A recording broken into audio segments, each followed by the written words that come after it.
Kasi hindi rin naman po natin mailalagay yung bagong brake pad kapag hindi natin prines yung piston caliper sa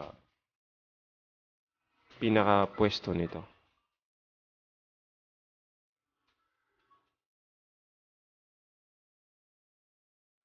Maliban sa WD-40, gumagamit din po ako ng gas para matanggal yung mga dumi at malinis yung ating caliper. Tapos binabrush ko po siya, and meron din po akong steel brush na maliit.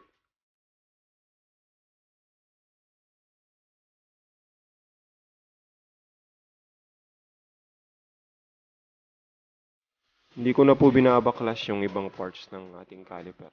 Bali, binabrush ko lang po yung outer, yung inner, saka yung pinaka-piston. Tinatanggal ko po yung mga putik-putik at kalawang para maganda po yung play ng ating piston.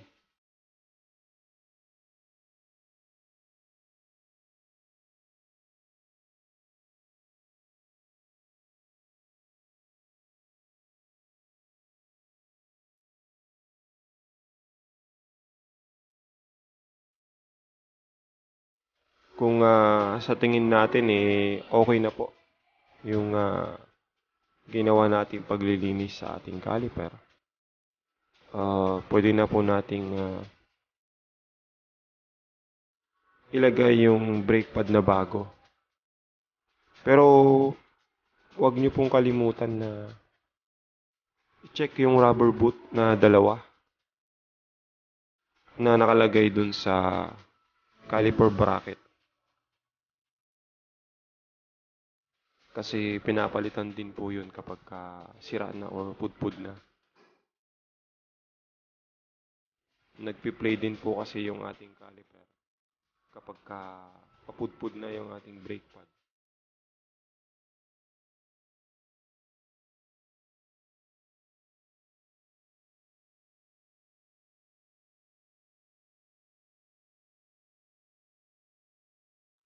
Medyo madami pong putik itong ginagawa po nating motor ngayon dahil ang biyahe po nito ay linggo-linggo ay Zambales, Pampanga. Yun po yung rubber boot na sinasabi ko.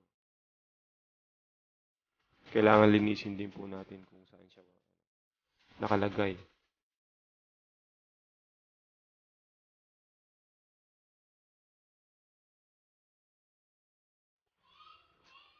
Huwag din po natin kalimutan na linisin yung brake pad holder o yung manipis na bakal na nakalagay sa loob ng ating caliper. Then ibalik na lang po natin kapag okay na. Yun po kasi yung nag-hold dun sa outer na brake pad natin para hindi po siya gumalaw. Minsan napuputol po yun at pinapalitan. Pero kapag okay pa po, linis lang po. Ito po yung brake pad na ating ipapalit. Wala po kasi kami makitang yung kulay blue. Yun po yung pinaka malapit na maganda sa stock na brake pad natin. Ang nabili po namin ay yung RB8 brand. Pagka okay na po lahat, pwede na po natin ilagay yung bagong brake pad.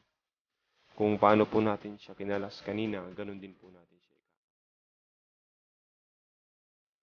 Make sure lang po na pasok yung dalawang allen bolt natin dun sa dalawang butas ng ating brake pad para hindi po ito malaglag.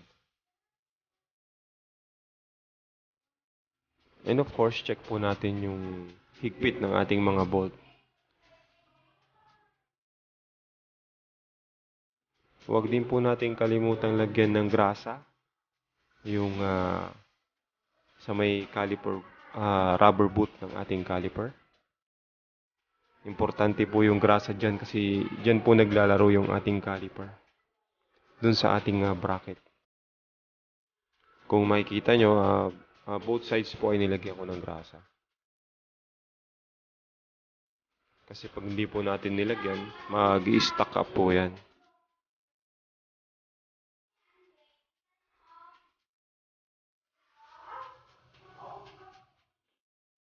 After ng final checking ng mga brake pad, rubber boot, Allen bolts, at saka yung ating caliper bracket, pwede na po natin siyang ibalik sa kanyang pwesto.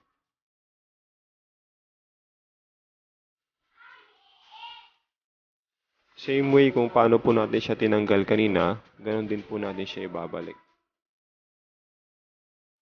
Yung iba po kasi tinatanggal pa nila yung gulong para linisin yung ating real caliper. Pero sa akin po, yung mismong caliper lang po ang tinatanggal ko para malinis. Which is pwede naman pong gawin.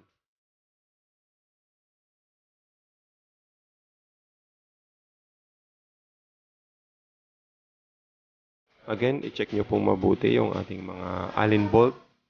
Kung napahigpitan po natin siya para hindi po siya kumalas kapag ginagamit na natin at tumatakbo na ang ating motor.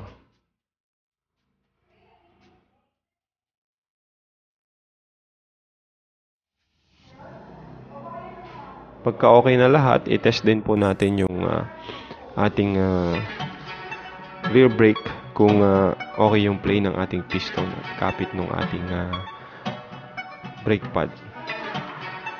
Kapag kailangan pong i-bleed, i-bleed po natin, pero usually po kapag brake pad lang ang pinapalatan, hindi na po natin kailangan ng mag-rebleed pa.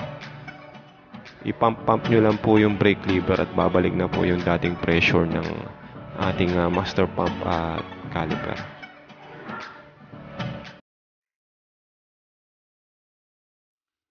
Huwag din pong kalimutan na lagyan ng WD-40 or AC90 yung ating dalawang piston.